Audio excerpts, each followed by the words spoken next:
13h15 le samedi, bienvenue à quelques jours du Tour de France. C'est un document exceptionnel que nous vous proposons aujourd'hui, une immersion dans le monde très fermé des coureurs professionnels et de ces nouveaux athlètes qui ont choisi une pratique saine de leur sport et qui veulent redorer l'image d'une compétition souvent entachée par les scandales de dopage.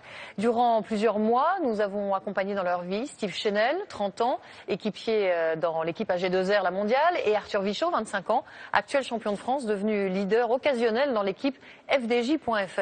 Leurs dirigeants nous ont donné carte blanche pour les suivre dans les coulisses de leurs entraînements, en famille, mais aussi avec leurs managers et leurs coéquipiers.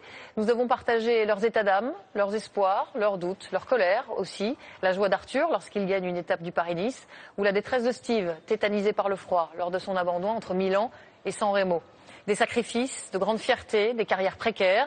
C'est le réalisateur Pierre-Henri Montéour qui souhaitait raconter leur histoire. Cet ancien coureur pro des années 80 fut l'équipier de Laurent Fignon. Lui non plus n'est plus là aujourd'hui. Il n'a pas pu terminer ce récit. Pour 13h15, Isabelle Ostellari, Patrick Chassé, Hélène Rizacher et Anthony Santoro l'ont fait pour lui.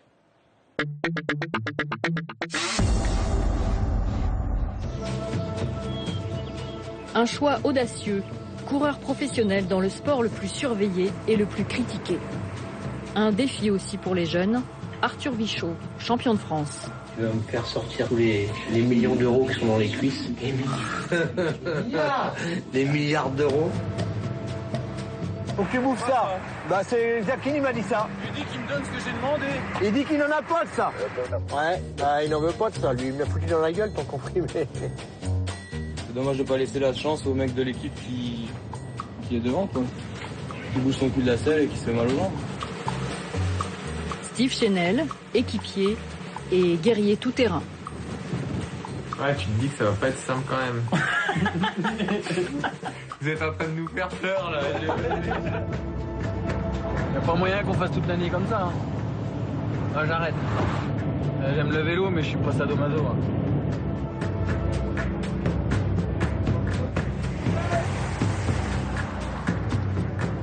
Les courses qui arrivent au sprint, ça me saoule. C'est toujours pareil.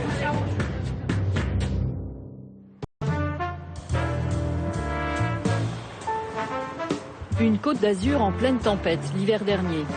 C'est le stage de la FDJ.fr avant le début de saison, dans un hôtel de Saint-Égulphe. Pour une fois, les champions resteront à l'abri, à condition de rouler quand même, 1 à 2 heures, mais à fond. Pas de problème pour Arthur Vichot, 25 ans, pro depuis 2010. C'est vrai que moi je préfère faire 1 heure ou 2 heures d'entraîneur et bien travailler spécifiquement pendant ces 2 heures que d'aller dehors, choper la mort sous le froid et au final je pense qu'on ne travaille pas si bien que au chaud comme ici. Si tu veux essayer, viens. Non, c'est bon. Pas mal.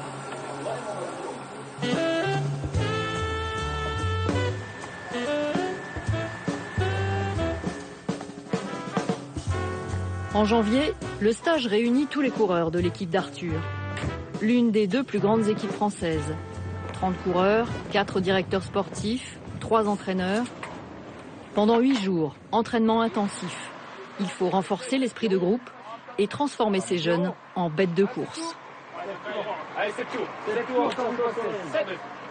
Hein 7 tours. Là, on va faire une petite course. Il y a 4 équipes. Sur le papier, on n'est pas imbattable quand même. Donc on a essayé d'équilibrer, on a mis un sprinter dans chaque équipe. Ils vont vraiment jouer le jeu? Moi je pense, les connaissant. Vous allez vraiment faire la course? Non, bah c'est le psychologique, là. On prend déjà l'ascendant sur les équipiers. Les leaders, ils prennent l'ascendant sur les équipiers et puis inversement, les équipiers, ils essaient de montrer qu'ils marchent. Tu rigoles là? Non, c'est vrai, regarde lui, ce petit sourire mesquin. C'est tout! Non, on a parié, donc tu peux pas faire de conneries.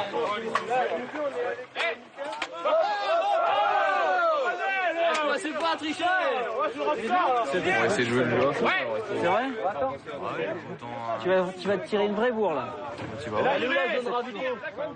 Tu vas voir.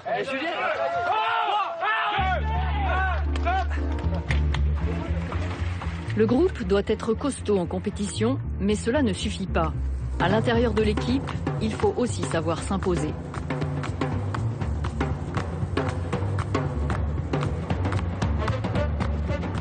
C'est un vrai combat de coq qui commence dès le stage.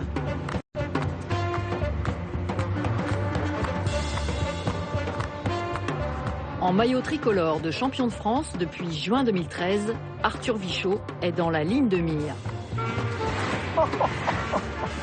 Arthur. Ouais, 4 points.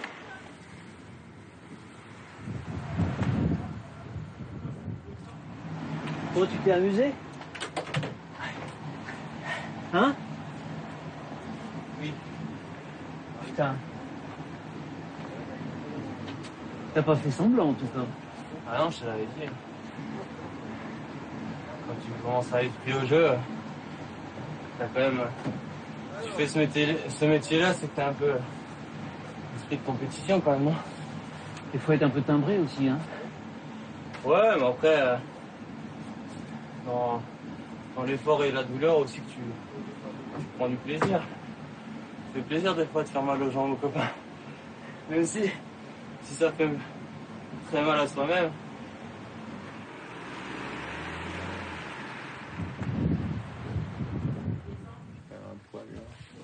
Chez les pros du vélo, massage obligatoire, essentiel pour la récupération. 3 quarts d'heure entre les mains d'or de Pascal, le kiné. Et donc toi, tu te fais masser tous les jours en stage? Ouais. Bah, vaut bien qu'il bosse, hein. Non, mais oui, ouais. Bah, autant profiter encore une fois du stage et de tout ce qui est mis en œuvre pour nous. On a la chance de masser les plus belles jambes masculines quand même. Hein. Il n'y a pas de poils, rien du tout. C'est propre. Hein? Ils se rasent tous les jambes pour être bien massés, mais aussi mieux soignés en cas de blessure. T'as de sacrés bleus, dis donc. Non, c'est des stigmates de chute. Ah oui. On parler de ça. Ça fait partie du métier? Ouais, mais faut pas le dire. Pourquoi? C'est tabou? Non. Un pro ne passe jamais une saison sans tomber, souvent plusieurs fois, sur la hanche et l'épaule. Et il n'est pas rare de retomber sur des plaies non cicatrisées. Ces cicatrices sont comme des tatouages, le symbole de la souffrance que chaque coureur doit accepter.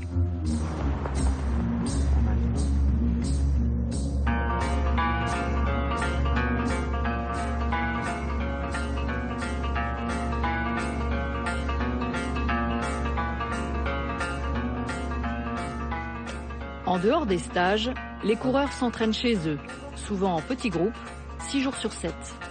Arthur, lui, est un solitaire.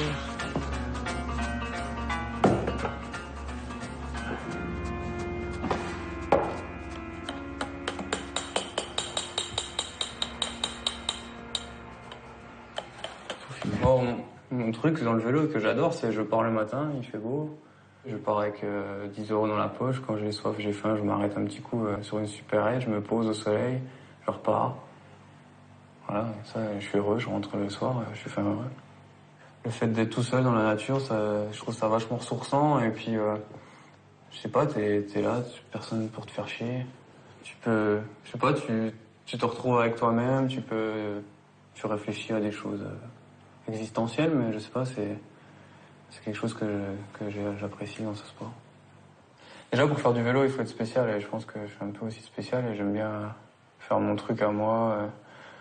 Voilà, dépendre de personne, je me lève à l'heure que je veux, je pars à l'heure que je veux, je prends les routes que je veux, à l'allure que je veux.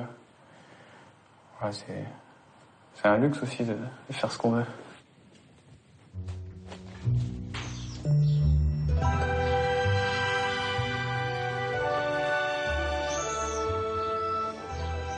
Et puis, il y a les familles de pros, comme dans cette maison. Steve Chenel, le papa, est coureur pro depuis 2007, aujourd'hui dans l'équipe AG2R La Mondiale. La maman, Lucie, est spécialiste de cyclocross, championne de France 2012 et 2013. Aujourd'hui, ils ont rendez-vous près de chez eux pour la Coupe du Monde de cyclocross à Nomay. D'habitude, on part à 8h, 6 heures de route et tout. Et là, un quart d'heure pour aller sur la course. Oh, putain. C'est le top. Là, c'est quand même un cas particulier familial où papa et maman vont courir le week-end. Tout à fait. Il y a très peu de couples qui font tous les deux du haut niveau, je dirais. Bah surtout que toi, Lulu, toi comme moi, en fait, avant qu'on ait les enfants, on était à bloc dans notre vélo, quoi.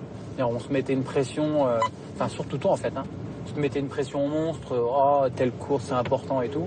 Puis du coup en fait pour parler cru tu te chiais dessus parce que t'avais tellement le vélo, t'avais envie tellement de bien faire. Et en fait les petits sont arrivés, du coup bah c'était plus ta priorité quoi. Puis même pour moi, hein. Moi je suis un fou de vélo, je suis un passionné, c'est mon travail, mais moi comme je dis toujours, si demain on me dit faut que tu laisses tes enfants à 1 an pour partir loin d'eux pour faire ton métier, je refuse la proposition. C'est clair, net et précis. Alors que... Est-ce que tu marches mieux depuis que tu as tes enfants? Bah j'ai moins de pression. Ah, mais est-ce que tu marches mieux? Je pense, ouais, si, je marche mieux, ouais.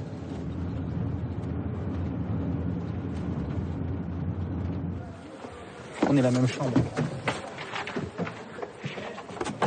Comme Arthur Vichot, Steve Chenel est un coureur cycliste sur route. Mais en plus du stage et de ses entraînements à domicile, il est adepte du cyclocross pour se préparer à la saison.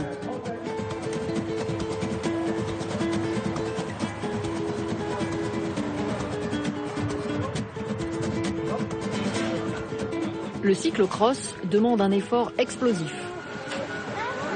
L'échauffement est indispensable, avec dans le nez du coton mentholé pour dégager les voies respiratoires. Mon cœur. Dis-moi chérie, c'est des bouts de coton. C'est rien. Viens faire un bisou. J'ai dit ça, c'est pour respirer. Bisous ma princesse. Ça va? Maman elle est malade. Hein. Tu vas m'encourager hein?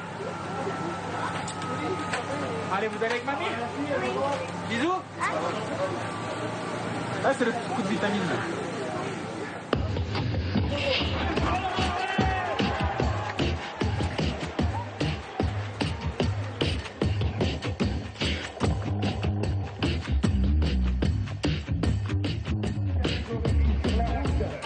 Premier supporter de Steve, Daniel Chenel, son père.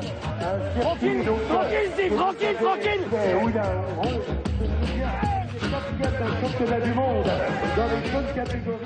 On y va? Le gosse il est passé. Non mais attends, le Steve il est passé là. Ouais, bien, mais ça durera pas. Votre histoire avec le vélo à vous? Rien à voir, je sais même pas changer une roue. Moi je suis issu du football, j'ai tout appris depuis le début. Vous avez voulu mettre Steve au foot ou au vélo alors? Normalement c'était prévu au foot. Et puis il n'a pas eu de bol. Il n'a pas de bol parce que ça m'aurait coûté beaucoup moins cher. Et ça m'aurait certainement rapporté plus. Allez mon grand, allez, ouais. À 2 c'est plus facile. Allez, à 2 c'est plus facile. Allez, tu laisses pas rentrer là. Allez mon grand, allez, hop là. Après plus d'1 heure à se battre dans la boue, Steve, l'ancien champion de cyclocross, finit loin des meilleurs. Contrarié que ses efforts ne payent pas plus. J'attendais, et puis j'ai cassé mon dérailleur. C'est pour ça que t'as reculé un coup, d'accord. Enfin, j'ai reculé un bon coup. Ouais. Je me demandais si c'était tombé ou quoi, puis je voyais pas de marque, alors dérailleur, et après c'était... Voilà. Je pense que j'aurais quand même au moins pu un top 15. Mais... Ouais. Comme ça.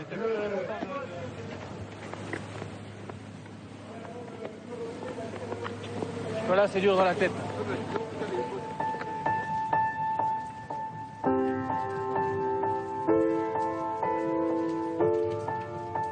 Quelques jours plus tard, dans le sud de la France, toujours sous l'eau, c'est la première course à étapes de l'année pour Arthur, l'Étoile de Bessèges.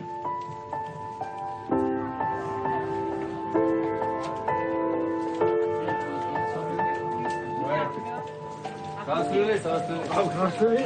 Voilà. Ouais, c'est la rentrée des classes. Tu rediscutes avec des gens que t'as pas vus, c'est toujours sympa. Généralement, les premières courses, ça piaille pas mal dans le peloton. C'est des retrouvailles. C'est sympa. Donc, le champion de France, Arthur Vichot, qui reçoit vainqueur retourné au bar, excellent au Grand Prix de la Marseillaise. Et il nous manque Nasser Bouali. Ah bah, attends Nasser, on a un truc pour toi. Et c'est peut-être aussi l'année de vérité qui commence. Avec son beau maillot tricolore que tout le monde remarque, Arthur est leader occasionnel dans son équipe. Un statut précaire, Arthur sait qu'il a tout à prouver s'il veut des équipiers à son service sur les grandes courses à venir.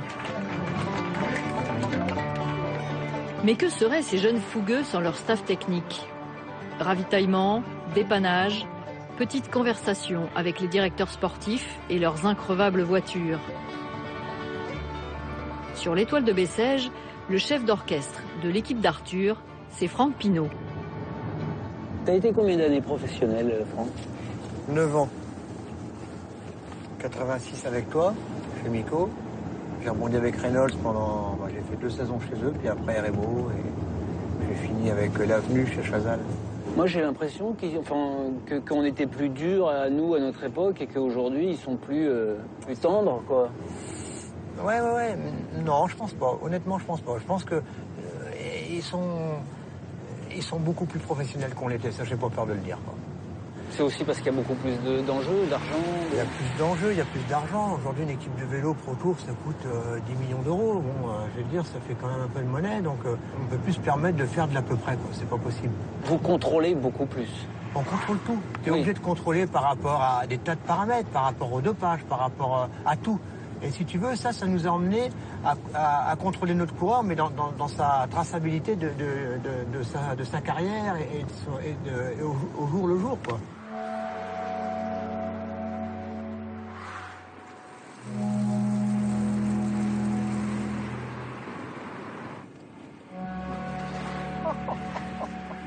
Nous, on a 4 jeunes ici, on sait exactement la traçabilité du gamin, on l'a. Quand tu dis traçabilité, on dirait que tu parles un peu de marchandises. Ah non, non, bien au contraire, c'est... Tu vois, on le suit, on sait d'où il vient. Tu sais, c'est un peu comme la nourriture, un morceau de barbac on sait de quelle ferme elle vient. Non, faut pas... Ça me fait un peu mal que tu dis ça, parce qu'en fait, c'est quand même notre... J'allais dire presque notre première famille, les gamins. Hein. Tu sais que quand ça gagne, ça pleure. Tu sais quand il y a des malheurs, ça pleure. Tu sais que... Donc c'est surtout pas du bétail. Et c'est surtout une satisfaction énorme quand tu arrives à choper des gamins qui ont 20 ans, qui passent chez toi, qui arrivent à s'épanouir. Je pense que c'est plus le même métier qu'on a fait, quoi. Ils sont toujours sur un vélo, mais c'est plus le même métier, quoi. Enfin, moi, j'ai du mal à me reconnaître dans leur métier. Oui, moi aussi. Des jeunes qui viennent de faire 155 km en 4h15 pour cette première étape.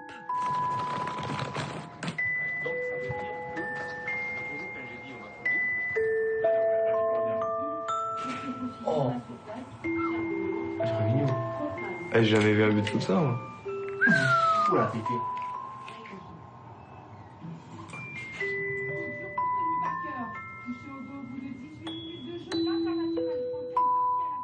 On est bercé par le cyclisme depuis qu'on est tout petit. Et encore maintenant, d'ailleurs. Vu que Cédric, il a son père qui est directeur sportif dans l'équipe. C'est un plus ou pas? Un plus, je sais pas. Ils t'ont pas poussé en fait? Non.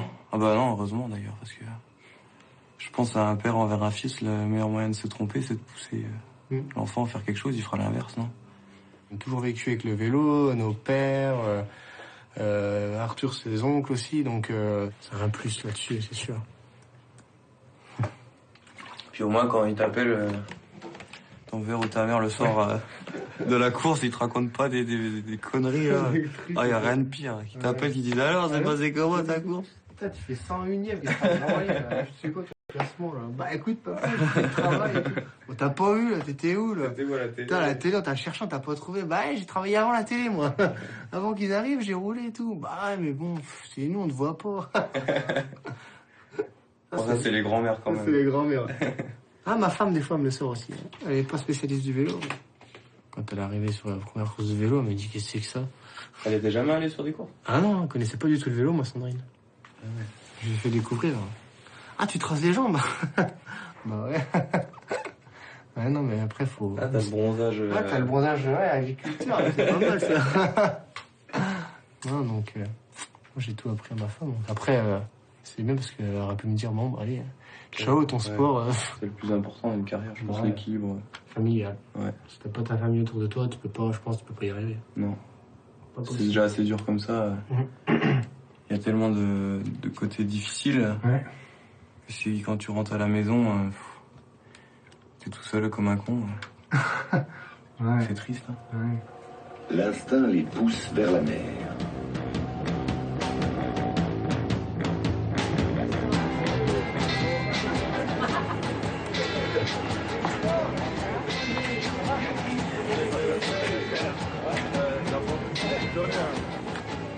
Le lendemain, le père d'Arthur, Max Bichot, est venu l'encourager. Lui-même a longtemps été coureur amateur. Arthur a beaucoup à jouer sur cette deuxième étape. C'est un puncher. Il aime les accélérations spectaculaires en côte.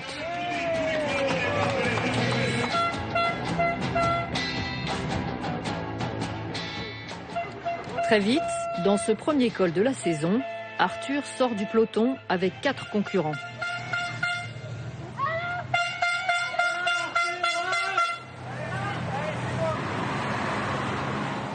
Bon, ben voilà. On le voit passer là-haut. Je savais que si la tête, elle suivait, il était capable de... Il avait un gros potentiel. Parce que moi, à l'époque, je roulais tous les jours. Vous emmenez un gamin de 17 ans qui n'a jamais fait de vélo, il est capable de faire 120 bornes. Mais pas 120 bornes à 25 de moyenne, hein, 30 de moyenne déjà. Il avait des qualités physiques ou il avait l'esprit de compétition? Esprit de compétition, genre. Quand on jouait au jeu avec lui, tu jouais... c'était même pas la PlayStation à l'époque, c'était je sais pas quoi, quand il n'aimait pas perdre, quoi. Il déjà toujours qu'il soit devant. Il vous épate un peu? Un petit peu. Il me battra plus quand il sera champion du monde en Espagne cette année. Pendant ce temps, Franck, le directeur sportif d'Arthur, s'inquiète de son échappée très précoce. Donc, nouvelle situation de la course actuellement. 5 coureurs en tête. Prenez note. Les Dossards 1, place. Champion de France Arthur Bichot. Il est très fort, mais il met un petit peu de la charrue avant les bœufs, il me semble. Parce que même si ça fonctionne, ils vont se taper quand même un sacré marathon à 5. Hein. T'as peur qu'il se crame? Ouais, c'est pas comme ça que je lui avais demandé de faire, quoi. Mais c'est vraiment parce qu'il est impatient, parce qu'il court pas comme ça d'habitude. Puis son maillot, quoi. Ça, le maillot bleu, blanc, rouge, hein, ça te file des ailes, hein. Un point sur le peloton, s'il vous plaît. Un point. Tu peux demander à Gérard des Exacines? Ah, Gérard? L'Exakine que demande Arthur est un médicament autorisé pour éviter les crampes. Tu bouffes ça? Bah, c'est Exakine, il m'a dit ça. Il dit qu'il me donne ce que j'ai demandé. Il dit qu'il n'en a pas de ça. 4 minutes. Ouais, bah il n'en veut pas de ça, lui. Il me l'a foutu dans la gueule, ton comprimé. Il veut de l'Exakine. Et il n'y a pas un collègue qui peut te dépanner? Merci. Hein? C'est une boule de nerf, Arthur. Hein. Ah bah non, mais ils sont tous comme ça. Et là, il rigole pas. Il a pas envie de rire, lui. Hein. C'est leur boulot. Hein. Oui. C'est pas la fête foraine. Hein. Dans l'échappée, Arthur est le meilleur au classement général. Mais certains des 4 coureurs près de lui ont pour consigne de ne pas l'aider en le relayant. Ils doivent empêcher Arthur de s'emparer du maillot de leader. Or, le peloton se rapproche dangereusement. Dernier écart, 1 minute 32 secondes. 1 minute 32 secondes. 32. Ouais. C'est mort.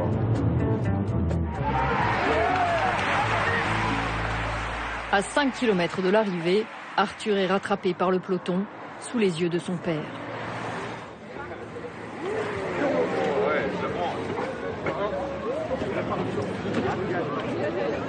Ce sera pour demain. Ce jour-là, Arthur comprend qu'avec son maillot de champion de France, il est devenu une cible dans les échappées. C'est juste que l'autre il était dans le maro tout le temps, je pouvais pas le déboîter, tu peux pas, c'est un truc, tu peux pas le sortir. Il a fait 50 bandes dans le maro et il peut pas, voilà, tu peux pas le sortir. Le mec il court pas pour gagner, il court pour te faire faire. La classe. Ça doit être l'autre avec le téléphone. T'es furieux contre une équipe qui a pas roulé en fait, c'est ça? Furieux, non, bah c'est oui et non quoi, c'est leur tactique après. Hein. Ah, je trouve ça dommage quoi, de courir pour faire perdre quelqu'un alors que on est présent devant, on peut tous bien s'entendre et puis c'est dommage de pas laisser la chance au mec de l'équipe qui est devant quoi, qui bouge son cul de la selle et qui se fait mal aux jambes. Les courses qui arrivent au sprint, ça me saoule. C'est toujours pareil. Le bus, c'est le premier refuge après la course. Tout le confort des grands clubs de première division. Salon, salle de bain et cuisine.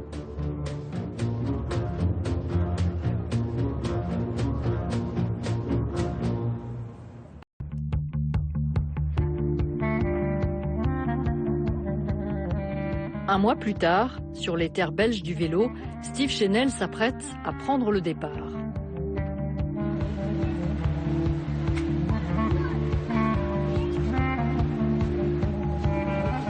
C'est quoi le nom imprononçable de cette course? Je te le dis en flamand ou je te le dis en français? En version originale. En version originale, c'est le 3 Dags van West Vlaanderen. C'est les 3 jours des Flandres occidentales. C'est pas trop connu comme course. C'est pas connu, mais la Belgique, c'est quand même la mecque du cyclisme, non? Ouais. Bah, de toute façon, il n'y a qu'à voir, hein. On est un vendredi. Il y a plein de monde dehors, ils regardent les vélos, ils regardent les échauffements, ils regardent tout. La première étape est un contre-la-montre. 5, 4, 3, 2, 1, À l'oreillette de Steve, le directeur sportif d'AG2R La Mondiale, Stéphane Goubert. Allez Steve, on souffle bien, on se remet dans le chrono. De suite mentalement, on se remet bien dans le chrono. Allez Steve, on continue à bien se battre, à bien relancer comme ça, bien tonique. Allez, moins de 300 mètres, 200 mètres, Steve. Allez, Steve. Allez, jusqu'au bout. Steve n'est pas un spécialiste de ce genre d'effort solitaire. Il termine 131e sur 190. Putain, je cherche mon classement, j'ai toujours rien. Vu qu'ils mettent que les 10 premiers, je suis pas dedans. Ça a été? Bah ouais, ça a été. Dans mes délais, quoi. En ce moment, il y a Paris-Nice qui est beaucoup plus médiatisé, un peu plus sous les feux de la ronde. T'aurais voulu y être? Bah ouais, c'était prévu, mais bon.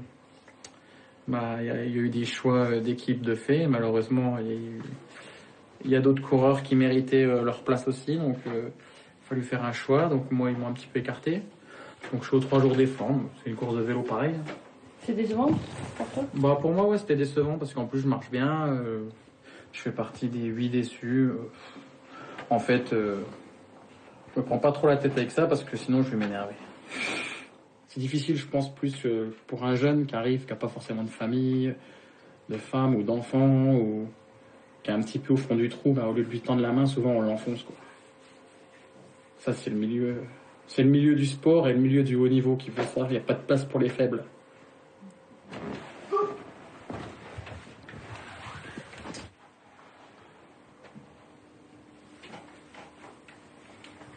Et donc le massage est dans le couloir? Bon voilà, ça va, le couloir est sympa là. C'est vrai que tu vois les autres sports. Moi je sais pas, je suis le golf, le tennis, le foot, le basket, enfin un peu tout quoi. Puis quand tu vois dans les conditions dans lesquelles ils sont par moment au niveau des logements, nous c'est impossible. Des fois les gens ils ont tendance à vraiment nous idolâtrer, tu vois, à vouloir être, ils croient que plein de choses. Tout comme ils croient qu'on est tous dopés ou des trucs comme ça. Ou alors c'est l'inverse, ils croient que oh là là, c'est des pros, alors ils ont les jambes en l'air toute la journée, Ils doivent manger des pâtes matin, midi, soir. Bah non, il n'y a pas que ça. L'occasion de briller arrive le lendemain, avec le plat et les pavés. Le genre de rudesse que Steve aime beaucoup. Là, ça va être comme un troupeau de buffles qui a passé l'hiver enfermé et qui sortent au mois de février, là, qui revoient le soleil. Ça va être excitant. Geef ze maar een applaus, dames en heren. Onze deelnemers in de tweede rit.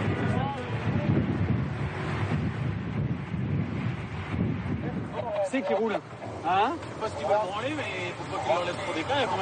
Il y a combien là? Au dernier écart, il y avait 4 minutes 03. Et ils sont combien à 3? Ils sont 4. Je sais pas pourquoi ils laissent tant d'écart. Hein. Ça vient de mettre un petit tempo. Ah ouais. Steve nous disait hier qu'il était déçu de louper Paris-Nice. Oui, il est déçu. Il est en pleine possession de ses moyens. Et moi, je suis pas persuadé que sa présence ici nuit à ses performances dans les classiques. Et en plus, mentalement, ça lui a donné la rage. Donc c'est tout bénef pour nous, en termes de résultats sur les classiques. Et pour lui aussi. Hein. Après, c'est leur métier aussi. Il faut rappeler qu'ils sont là aussi, ils sont salariés, même si au départ, c'est du sport et une passion. C'est devenu leur métier et il faut qu'ils se plient aux contraintes aussi de la direction. Stéphane Goubert a été coureur pendant les années EPO, la pire période du cyclisme, quand le dopage faisait le classement.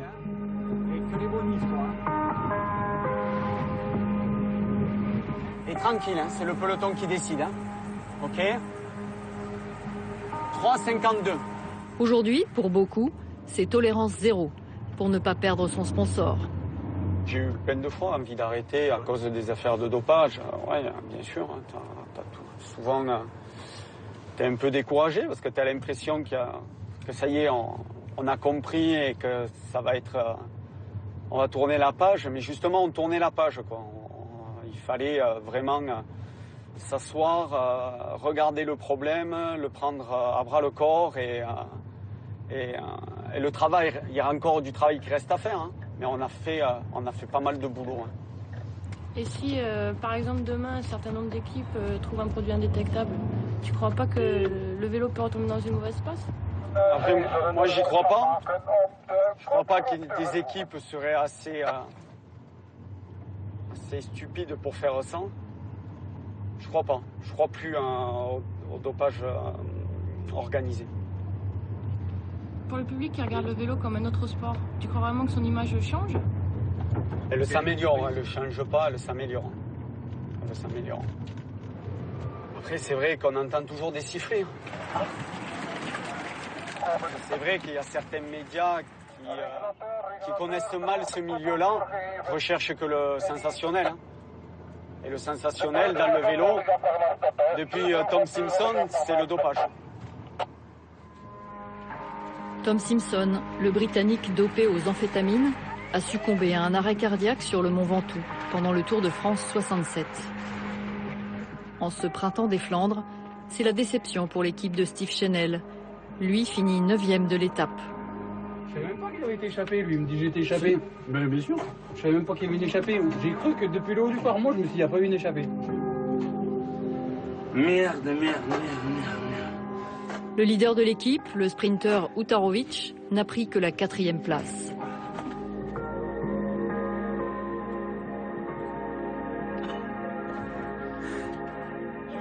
Est-ce que tu veux un petit déca, toi? Non.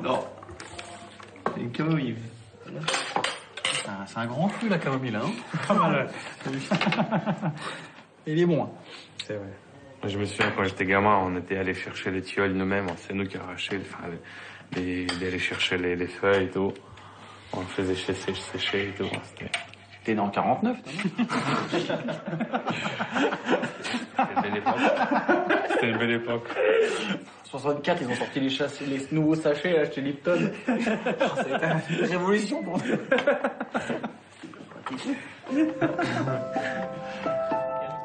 Steve est équipier comme 90% des coureurs. Un travailleur de l'ombre, à qui l'on donne très peu l'occasion de briller. Il se retrouve souvent en bas des classements, parce que son rôle est de propulser le leader désigné.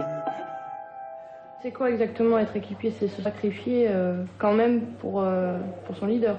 Ouais, normalement, ouais. Sur une étape toute plate, on sait que c'est une arrivée au sprint, donc il y a un coureur qui est en l'occurrence le plus rapide de l'équipe, c'est Uta. Donc autant mettre tous les atouts chez lui, donc le protéger, lui donner à boire, à manger, quand il s'arrête pisser, on s'arrête. Enfin... Il y a du vent qui vient de droite, qui vient de gauche, donc effectivement il y a une bordure qui puisse monter, donc être toujours à côté pour bien protéger du vent, tu économises beaucoup, quoi. Tu peux mettre Froome tout seul sur le tour, mais avec une équipe de brins, avec des mecs qui font pas 30 bandes de plat avant de sauter, ils gagnent pas le tour.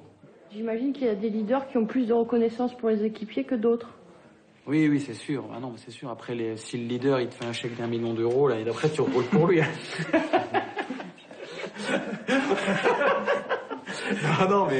Non, après, évidemment, c'est sûr que si l'équipier, si le leader il te dit déjà pas merci à l'arrivée, sûr que le jour d'après, la petite seconde que tu aurais fait en plus avec la crampe, tu le fais plus, quoi. Mais en général, ça se passe très très bien avec les leaders. Ils savent aussi que de toute façon, pour gagner une course, tu es obligé d'avoir des équipiers modèles. Hein. Pendant que Steve court en Belgique, son équipe remporte Paris-Nice avec Carlos Betancourt. L'équipe restera donc en première division l'an prochain. L'autre surprise vient d'Arthur Vichot, 3e de ce Paris-Nice.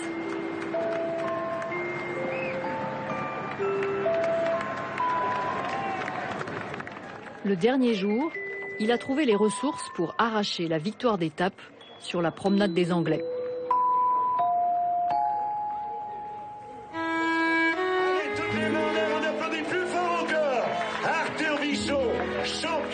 Arthur est en train de prendre une nouvelle dimension. Et tous ces coureurs vont se retrouver sur la première grande classique de l'année, une course d'un jour, Milan-San Remo, la plus longue du monde, 300 km, avec souvent une météo très difficile. C'est la 4e fois que Steve va prendre le départ. Mémorise bien, Hugo. Hein. Ouais, regarde bien où tu vas me déposer.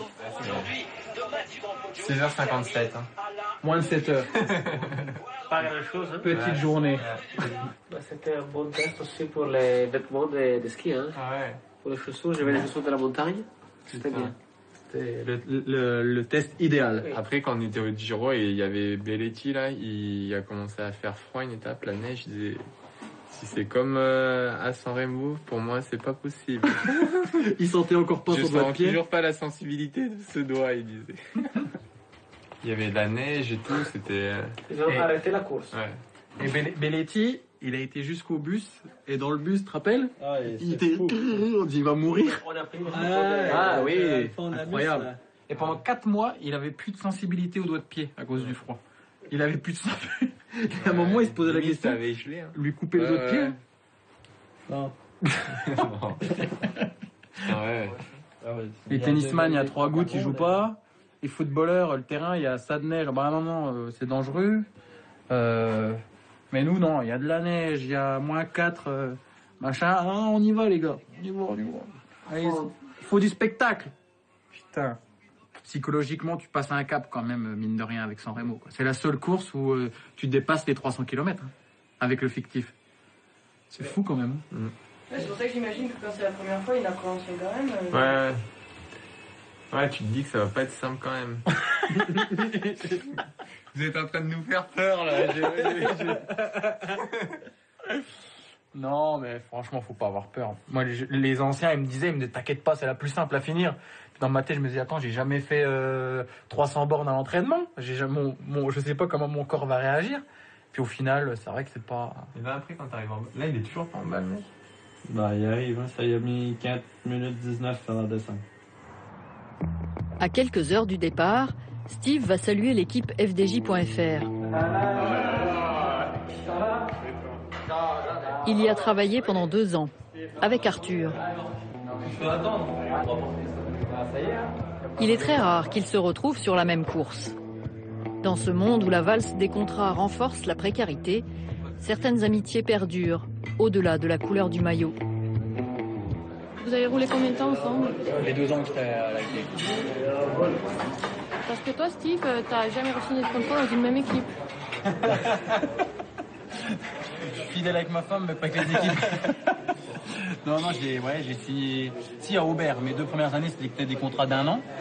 Et après, j'ai fait 2 ans à Bouygues Télécom, 2 ans à l'FDJ. Et là, c'est ma 2e année à G2R.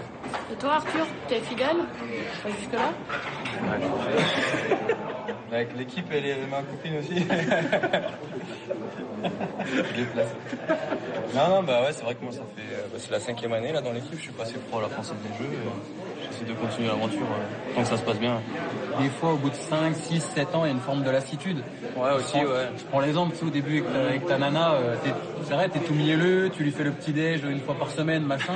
Et plus le temps passe, c'est 1 fois par mois, et puis il n'y a plus trop la motivation, plus trop la flamme. Donc des fois, de changer, de se mettre un petit coup de pied au derrière pour se relancer, c'est pas mal. Cette année, pour tous les deux, l'enjeu est fort. Re-signer un contrat pro pour Steve et confirmer son statut de leader pour Arthur.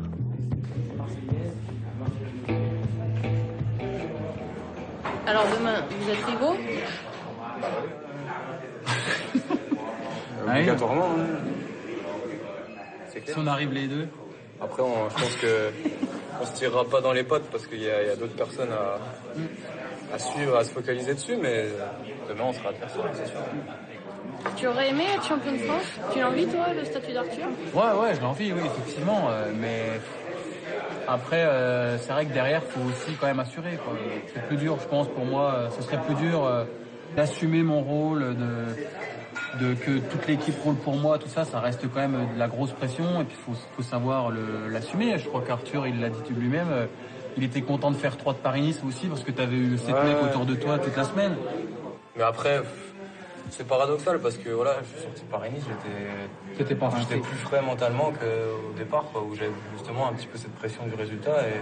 Et là, avec la victoire, avec la place au général, c'est venu concrétiser tout ça. Et voilà, j'ai vraiment kiffé le fait d'être leader sur cette course. Non, c'était bien. L'ambiance est particulière ce matin de Milan-San Remo. La tension est partout. Tout est vérifié, 2 fois s'il le faut.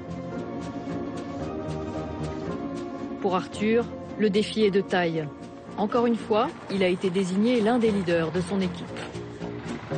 Pour Steve aussi, embauché pour ses qualités d'équipier dans les grandes courses d'un jour, il doit réussir Milan-San Remo, l'une des plus prestigieuses. Steve a beaucoup investi à l'entraînement. Moi, j'ai fait 2 fois 6h30 ces 15 derniers jours. Donc, c'est quand même assez violent pour le corps. 6h30 de vélo, c'est ultra fatigant physiologiquement. Tu vois, on a du mal derrière à récupérer. On est rincé, comme on dit, quoi. Donc, mais il faut le faire pour habituer son corps aux heures de selle, même aux genoux, à tous les chevilles, le dos, à être sur notre machine pendant 7 heures de temps, quoi. Ni plus ni moins. Tiens. Bon. Tu descends aussi, Flan, ça va? Ouais, ça va. Il y a pas de... Non, mais là, tu vois, on devait partir sous la pluie, déjà il pleut pas. Pour le moment, c'est déjà positif. Côté AG2R La Mondiale, le directeur sportif est le Lituanien Arturas Kasputis. Aux Jeux de Séoul en 88, il fut l'un des derniers champions olympiques de l'Union soviétique. Et il coach ses hommes à sa manière. Encore 260 km à faire. Combien? 260. Après, on va trouver le soleil. Ouais, bord de la mer, je pense c'est mieux.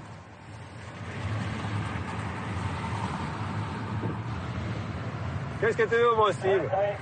Dans mon sac de prix, le kawaii blanc que Bonaf il a pris. Vous êtes froid? Non, ouais, c'est pas super. Ah bah, il faut rouler. Ça va chauffer. Ouais, ça va réchauffer un petit peu. C'est sûr, si vous roulez à 25 à l'heure, il fait froid. Demande si celle-là va échapper, il fait froid. Ils ont froid? Ouais. Je pense pas. Ah, il faut rouler. Comme ça va chauffer. Tu veux quoi?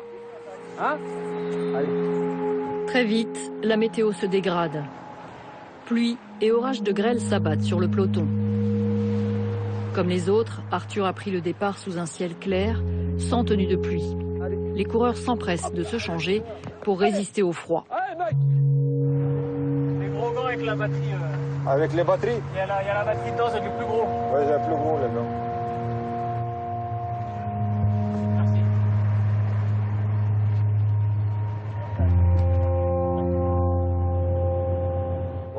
Je comprends quand ça neige. Bon, après, c'est certain qu'il craint d'un froid aussi.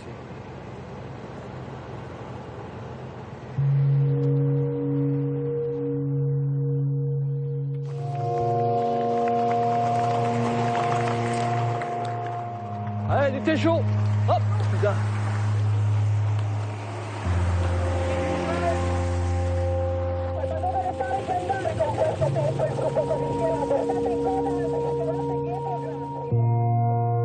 C'est 7 degrés. Je pense qu'on va basculer de tout après. Si, c'est quoi le temps de l'autre côté? J'espère que c'est mieux.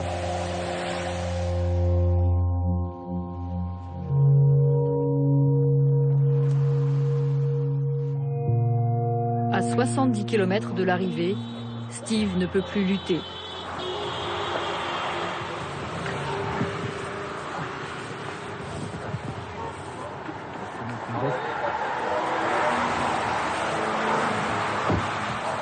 Son coéquipier allemand non plus. Le véhicule des assistants est leur premier refuge.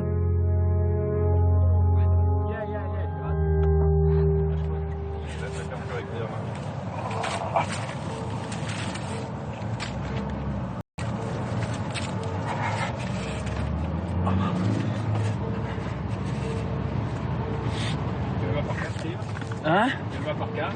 Non, c'est bon, merci. C'est vrai? Non, je peux la quitter en roulant. Hein. Ah, c'est bon.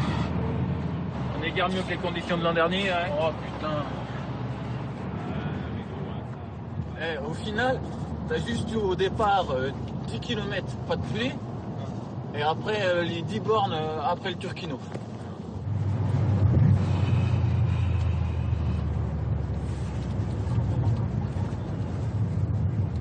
Y'a pas moyen qu'on fasse toute l'année comme ça, hein. Non, j'arrête. J'aime le vélo, mais je suis pas sadomaso. Hein.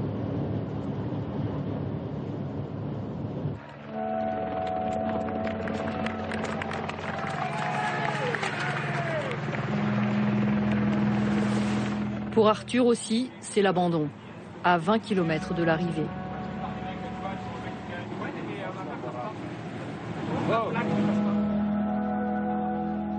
À bout de force, à bout de nerfs. Tous les coureurs se retrouvent au moins une fois dans l'année poussés dans leur retranchement. Une vraie particularité du cyclisme.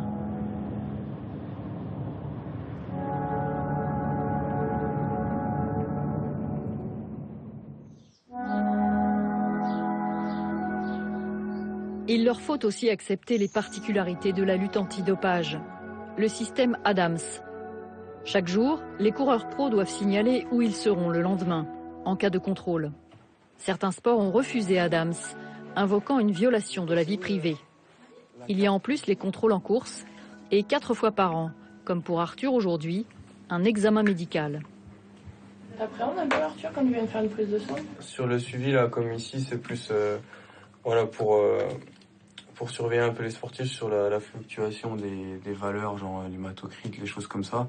Mais après, c'est vrai que sur les contrôles en course, il y a tellement cette psychose autour du dopage, voilà, c'est cette épée de Damoclès au-dessus de notre tête sur le dopage, les suspensions, que tu te dis toujours, ah merde, si j'ai pris, je sais pas moi, un truc pour la tête qui a peut-être une substance interdite, mais au final qui fait rien du tout, qui te fait pas avancer plus vite, mais qui peut quand même te faire contrôler positif. Donc c'est vrai qu'il y a toujours voilà, c'est pas cette angoisse, mais à chaque fois, voilà, tous les jours de ta vie où il faut faire attention de regarder ce que tu manges, ce que tu prends comme médicament si éventuellement tu es malade, et voilà, faut vraiment faire très attention. Grâce à la lutte antidopage, la nouvelle génération a le sentiment d'être sortie du marasme d'il y a 10 ans. Ces années EPO, où pratiquement aucun résultat n'était possible pour celui qui refusait le dopage. Mais aujourd'hui, les jeunes ont le sentiment de continuer à payer l'ardoise des années noires. On accepte les contrôles inopinés n'importe quand, on accepte les contrôles tout de suite après les arrivées, on accepte tout ça. Sauf que malgré qu'on accepte tous ces contrôles et toutes ces contraintes-là, on passe toujours pour des tricheurs et tu vois, alors qu'il y a plein de sports qui n'ont pas accepté ça et qui n'ont pas cette image-là. Comment vous vivez l'application Adams? Ouais, franchement, ça me... Quand vous êtes obligé de soumettre tous les jours où vous allez, on vous demande de préciser si vous allez à la piscine ou pas, je suis désolé. Franchement, c'est un truc de fou. Autant nous mettre un bracelet, autant aller en prison au moins. Un mec qui sort de prison, un pédophile, il n'a pas un contrôle judiciaire comme ça. C'est un truc de, c'est vraiment impressionnant. C'est impressionnant. Pour le moment, t'as l'impression que ça sert à rien, mais sur un travail de fond, ça a peut-être permis d'assainir le vélo. C'est peut-être pour ça que tu gagnes des courses aussi, tu vois. Il y a certainement encore du dopage, mais il est moins présent. Et puis voilà, ça a permis de contrôler ce que faisaient les mecs, d'être. Et donc vous pensez que le public se rend compte de cette évolution? Ah oui, il s'en rend compte, mais tu te fais une idée avec ce que véhiculent les grands médias. Et malheureusement, avec un seul cas, tu fais souvent une généralité dans le vélo. Il y a un mec qui a fait un seul truc une fois, il a fait 3 minutes du 20h en direct. Un mois avant ou 15 jours avant le Tour de France, on parle du dopage, Coupe du monde de foot. On va pas parler de dopage dans le foot. Tout le monde sait maintenant ce qui s'est passé et que c'est mieux d'y être maintenant. Ne serait-ce que pour notre santé personnelle à chacun. Déjà ça. Certains coureurs ont l'impression de s'être fait voler leur carrière par des tricheurs. Les mieux dopés prenaient les meilleures places. Aujourd'hui, ils espèrent que c'est fini. Nous, on arrive à la bonne période, on a un peu de chance. Voilà, peut-être que, voilà, comme Pierrick, à un moment donné, tous les ans, on disait « Ah, c'est bon maintenant, c'est bon ». Lui, peut-être, il se disait « C'est bon ». Puis au final, avec le recul, c'était pas bon du tout. Et ça se trouve, nous, on est là, tout, ah, on est dans la bonne période, c'est bon. Puis dans 10 ans, on verra qu'en fait, les mecs, ils se foutaient de notre gueule aussi. Et, ah bah là, en fait, c'était pas bon. On peut pas savoir.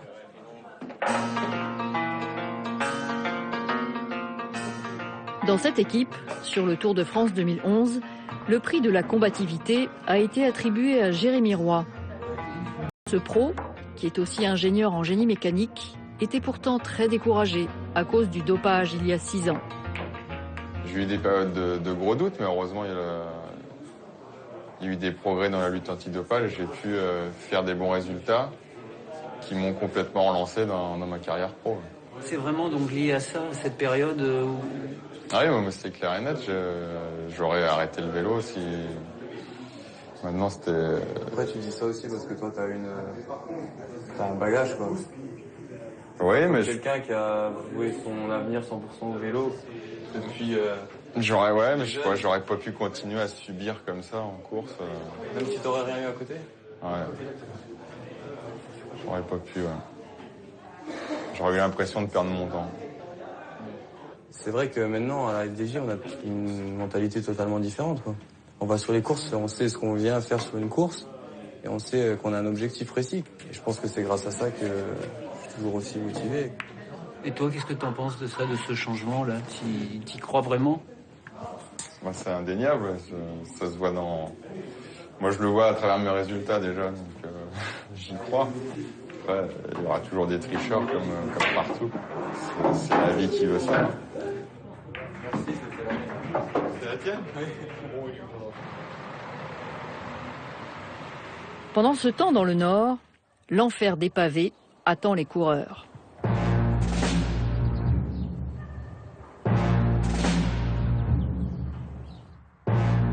Paris-Roubaix, l'arène des classiques. Le dernier gros enjeu pour Steve. Son patron, Vincent Lavenu, ancien coureur, est là. Toutes les équipes partent reconnaître le parcours quelques jours avant le départ. Tu vois, il y a des trous, il y a des endroits, des cassures. C'est bien de se rappeler qu'à cet endroit-là, il faut soulever le vélo et pas arriver dedans comme un bourrin parce que tu casses la roue, tu casses... Pour terminer Paris-Roubaix, il faut être un courageux, il faut être un dur au mal, il faut être un... Moi, je l'ai terminé une fois, Roubaix. Je n'étais pas un spécialiste du tout, mais j'en suis fier d'avoir terminé, quoi. C'était vraiment... Alors que, à la base, j'aimais pas le pavé. On m'a pas donné le choix. On m'a dit, tu y vas, c'est comme ça. J'ai dit, ok, j'y vais. J'ai fait le job. Mais finalement, en fin de compte, avec du recul, je suis très fier d'avoir terminé Paris-Roubaix.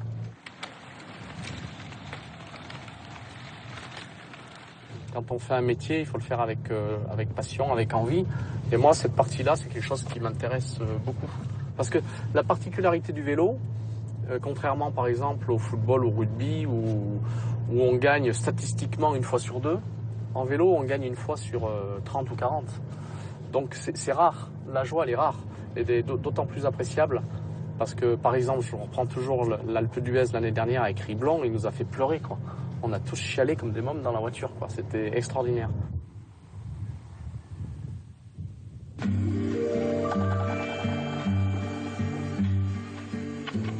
De nombreux coureurs, comme Arthur, refusent de participer à Paris-Roubaix. Steve, lui, aime le pavé. Et c'est cette course qui va peser sur son contrat, son avenir professionnel. Paris-Roubaix. Toujours prêt pour rouler. Tu m'as l'air stressé quand même. C'est simple que le contrat, il dit... Ligne. C'est fou de jouer des fois tu peux changer le cours de ta carrière sur une course de 250 km en fait. C'est-à-dire? Bah si tu peux... En parlant positif, si tu gagnes ou tu fais même un podium, ça te suit à un bon moment. À tous les niveaux, hein. Médiatique, financier, équipe, à tous les niveaux de ta carrière. Par contre, au contrario, à Roubaix aussi, tu peux... Je touche du bois, je touche du singe. Mais ouais, surtout du singe. Ouais. Il peut t'arriver souvent les pires trucs quand même. On sait qu'il y a des coureurs qui ont laissé leur carrière aussi sur les pavés, justement. Surtout là, tous les deux, on est en fin de contrat. Ça te pèse un petit peu. Après, quand t'es en confiance. Paris-Roubaix, ça doit pas peser qu'un petit peu. Bah, au fond de toi, tu sais que tu peux jouer gros, là, quoi. Donc, c'est la petite pression supplémentaire que tu te mets pas quand t'es pas en fin de contrat. Mais est-ce que ça influe sur ma performance? Je pense pas et j'espère pas. Après, c'est sûr que... Est-ce que demain, on me dit, t'es gratuit et tu refais une année de vélo? Ouais, je le fais, mais 1 an. Là. Je fais pas tous les sacrifices. Après, on n'a pas non plus des salaires de footballeurs. Hein. Non. Donc, il y a la passion, mais il y a aussi... Il y a le juste milieu. Il y a le juste milieu, ouais. Ouais, mais si on te dit gratuit, tu vas jusque fin avril, mais profites-en, c'est ta dernière période de classique. Ça change rien. Ah, je le fais quand même. Bah, faut être sûr de toi. Mais pour la passion. Ah, mais moi, quoi qu'il arrive, après Roubaix, t'arrêtes tout. La passion, elle a des limites. Hein. Ouais. Et après, tu fais comment? Lucie a fait quoi? Tu vas la mettre sur le marché à aller vendre des pommes ou... Ouais, chérie, j'ai fait ça juste pour la passion. Je voulais refaire un Roubaix. Mais je suis pas sûr de marcher, mais je veux y aller. Hein. Non, mais...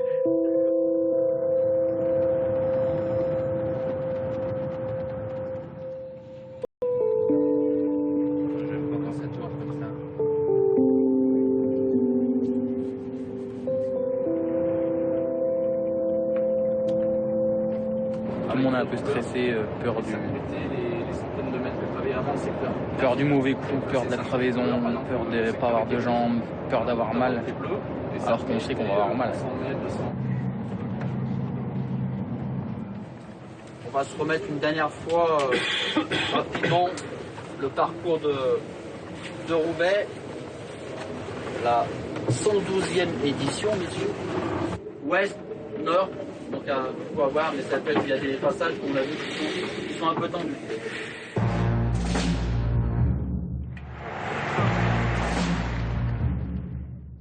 Pour l'arrière, attention, ralentisseur. Oh putain. Secteur d'Auchy-les-Orchies, hein. Auchy-les-Orchies.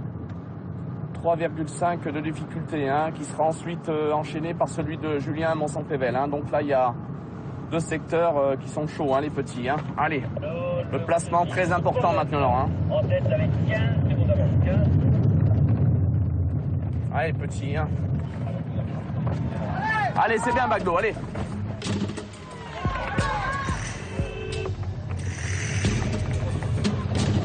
Allez, les petits, il faut oser, il faut accompagner les coups, petits. Hein. Allez, allez, allez.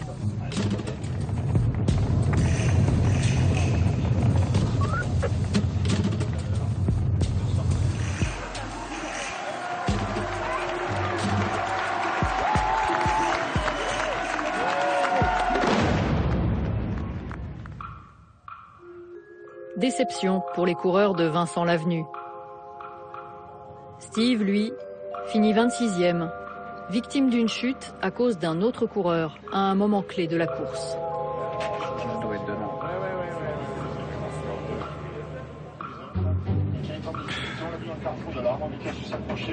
J'ai jamais de chat. Dès que je suis bien, il m'arrive une merde. J'ai jamais de chat. C'est parce que c'est Roubaix ou... Non, c'est que je suis un poissard, c'est tout.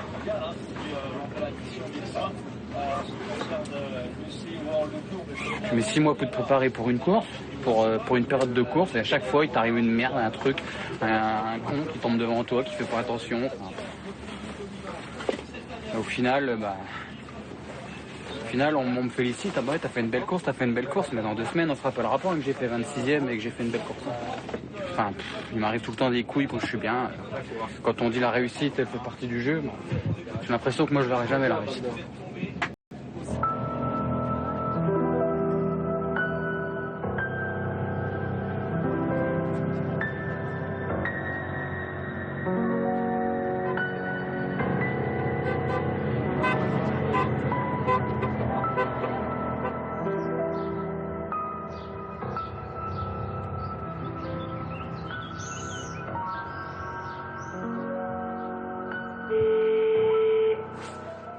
Ouais, Vincent, c'est Steve. J'aurais voulu faire un premier point avec toi, savoir si je rentrais dans tes futures saisons avec l'équipe, quoi, tout simplement, quoi. Le jour J pour Steve. Il appelle Vincent Lavenu, son patron. Ouais, alors, bon, c'est vrai que de plus en plus, là, maintenant, la demande on va dire, des coureurs, elle se fait de plus en plus tôt. Le problème, pour nous, employeurs, je pense que c'est la même chose pour mes collègues, on ne peut pas rassurer tout le monde. Je ne peux pas bloquer mon équipe 2015 dès le mois d'avril ou dès le mois de mai 2014. Le niveau sportif, c'est vrai qu'il n'est pas tout à fait au niveau des attentes que l'on avait, c'est vrai. Voilà, maintenant, bon, on n'exige pas au niveau des coureurs qui font le travail d'avoir un niveau sportif élevé. C'est pas parce que tu vas gagner une course ou plus que ça changera quoi que ce soit. C'est pour ça qu'honnêtement, ne prends pas ça comme ma réponse, comme vouloir se dire tiens je me défausse, tout ça, non. C'est je ne sais pas. Aujourd'hui je ne sais pas. Ok. Donc je peux pas. Je pense que je pourrais t'en dire plus au moment du tour. Ok. Ça marche Vincent, pas de problème. Bonne journée, salut, bye. Ciao. Ah, c'est bien. Comment tu le prends? Je suis pas surpris. Donc moi, je vais prendre un peu les devants. Hein. C'est-à-dire que tu vas appeler d'autres équipes, c'est ça? Bon, ouais. Même si c'est un discours qui est cohérent, qui est digne d'un chef d'entreprise, on va dire, posé, qui a la tête sur les épaules et tout, il n'y a pas de problème, je le conçois, quoi. Sauf que moi, je conçois que pour une fois que je pense à moi, qu'à l'heure actuelle, j'ai besoin de savoir si dans 2015, je suis encore dans le peloton professionnel, tout simplement. Ma valeur marchande, elle est de temps aujourd'hui. Si j'attends le mois d'août, ma valeur marchande, elle va être divisée par 2. Hein. Combien tu gagnes aujourd'hui? Aujourd'hui, si tu veux, je gagne entre 130 000 et 180 000 euros annuels, quoi. Donc, suivant les primes, suivant plein de trucs. Donc, c'est sûr que c'est des salaires. Si l'année prochaine, si au mois d'août j'attends et qu'on me propose un salaire à 80 000 euros à l'année, mais que j'ai que ça, je vais devoir continuer. Donc, 80 000 euros, on enlève les charges, les machins et tout. Je pédale pour mes impôts. Mais voilà, il m'aurait dit, on continue comme ça. Je passais aucun coup de fil, je restais chez lui. Qu'est-ce que tu fais, toi? Tu es le chef. Est-ce qu'il a dit de beau, le chef? Je sais pas. Y a pas de oui, y a pas de non, mais... Eh, dis donc, pas. Bah oui, normal. Hein.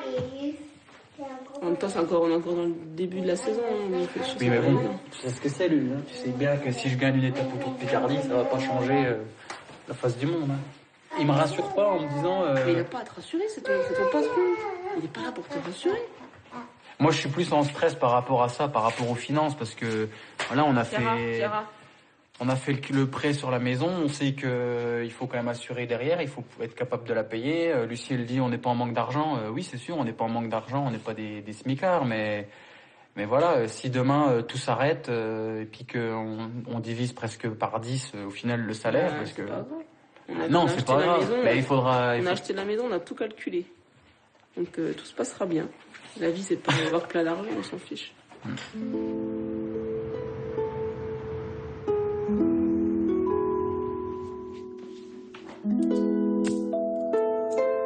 C'est la méthode express. Arthur se prépare à partir à nouveau. 200 jours par an, il est absent pour exercer son métier. Sa compagne Lucie est habituée. Son père était lui-même coureur pro. Je vais chez tes parents lundi. Pourquoi? Parce que Jeanne, elle va se faire couper les cheveux. Ah. Tu vas voir un médecin ou pas? Non, en arrivant. Pourquoi? Bah, t'as mal à la gorge. Mais non, j'ai le nez pris. Bon, c'est bon. Ah, ça va mieux, j'ai mon papa qui part aussi régulièrement. Donc pendant une dizaine d'années, j'ai vécu le même mode de vie que je vis en ce moment avec Arthur. Et où il n'est pas là pendant 200 et quelques jours dans l'année. Et après, oui, il y a pas mal de personnes qui pourraient pas vivre ce que je vis, mais dans l'ensemble, de le voir partir régulièrement, c'est pas ça qui me dérange le plus. Après, il n'y a pas que l'éloignement, aussi, il y a la façon de vivre. C'est vrai que on est jeune encore et quand on voit certains couples qui sortent souvent, etc., et que nous on leur dit non, on peut pas vous accompagner parce que voilà, moi j'ai une règle de vie assez stricte et c'est vrai qu'au début ils comprennent pas trop quoi. C'est vrai que peut-être pour Lucie, elle a l'habitude, mais pour une fille lambda, c'est vrai que ça peut être difficile de se dire non, on va pas sortir, on reste à la maison. Je fais une soirée télé comme des petits vieux et puis... Après, ce qui est difficile quand on est compagne d'un sportif de haut niveau, c'est leur moment de doute. Surtout, moi je connais que les moments de doute au niveau des blessures. Et ça, c'est difficile à vivre au quotidien, quoi. Quand t'es cloîtré à la maison, tu peux rien faire et... Voilà, c'est pas simple à vivre, mais bon, j'essaye de rester un petit peu correct avec tout le monde, mais il y a des moments c'est difficile.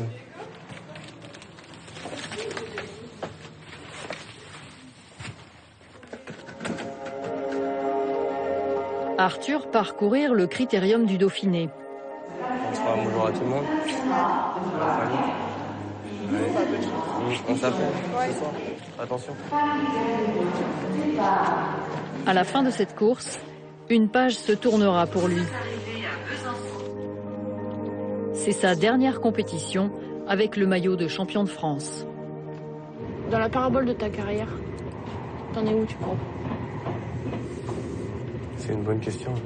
J'espère que je suis pas en haut. J'espère. Parce que toi, c'est quoi ton rêve de coureur? Je dirais pas de rêve, plus des objectifs, parce que c'est pas un rêve pour moi de faire quelque chose, je veux dire. Je suis pas un rêveur. Mais mon objectif, ça serait de gagner une belle classique, comme par exemple Liège-Bastogne-Liège, gagner une belle étape de tour et être champion du monde. Ça serait vraiment... Si j'atteins ces trois objectifs-là, voilà, je pourrais être fier de moi à la fin de ma carrière. Mais auprès du public, ça aura sûrement moins d'impact si demain t'es champion du monde que si tu gagnes une étape sur le tour. Ouais, le tour prend le dessus sur toutes les autres compétitions dans le vélo. T'as bien vu en début de saison à ABC, il n'y a pas grand monde au départ, il n'y a pas grand monde qui vient nous voir, qui vient nous solliciter. Pourtant on est les mêmes coureurs, on est les mêmes personnes, mais voilà, c'est l'événement Tour de France qui génère une telle attraction que c'est vrai qu'une victoire sur le Tour, ça, médiatiquement, c'est énorme. C'est quand même beau le sportivisme, notamment au Tour de France, c'est une fête, quoi. Je veux dire, vous irez trouver un endroit dans le monde où vous voyez cadre, ouvrier, au chômage, blanc, noir, où vous vous retrouvez au bord de la route pendant une journée. Il n'y a jamais d'embrouille sur le Tour de France. C'est vrai, il y a des millions de spectateurs, il n'y a jamais d'embrouille. Ça, c'est quand même des valeurs fortes et je pense que c'est grâce à ça aussi que le Tour de France va perdurer et c'est grâce à ça qu'il y a toujours autant de monde. C'est parce que c'est une fête.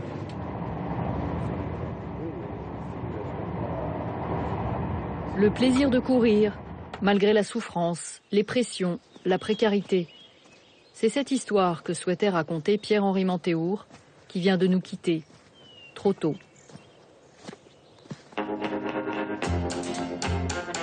Coureur pro dans les années 80, équipier et ami de Laurent Fignon, sa plus belle victoire restera à Rodez, dans le Tour de France 84.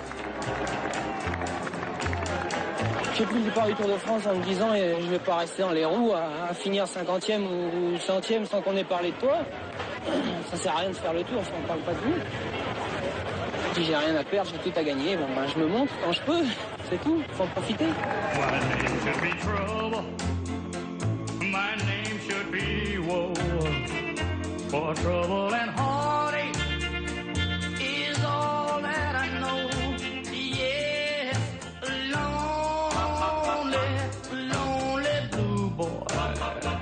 Is my name.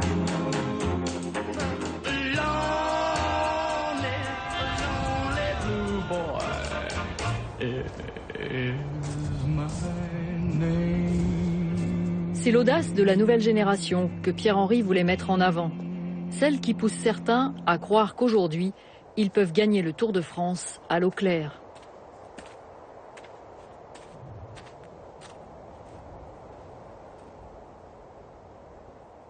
Voilà pour ce document. Sachez que mercredi prochain, France 2 diffusera un téléfilm inédit réalisé par Fabien Antoniente intitulé La dernière échappée. C'est un film consacré à Laurent Fignon. Samuel Le Bihan, qui incarne la star du vélo des années 80, sera ce soir notre invité dans le journal de 20h. À tout à l'heure.